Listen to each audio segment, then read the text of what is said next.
धक्का मारकर छोड़ी, लात मारकर छोड़ी, किसी को कुछ लेने की बात भी छोड़ी। हाँ? गाफलती है क्या? जब पकड़, अरे गाफलती क्या, गाफलती क्या, जब तू पकड़ सकता है तब भी छोड़ी कहता है।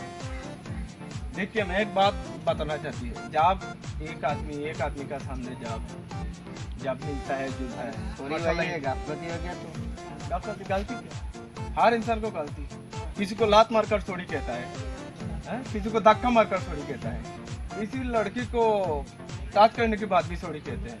ये तुम लोग का आदत है, सुधर जाओ। नाम भी मुसलमान है लेकिन हम भी मुसलमानियत नहीं है।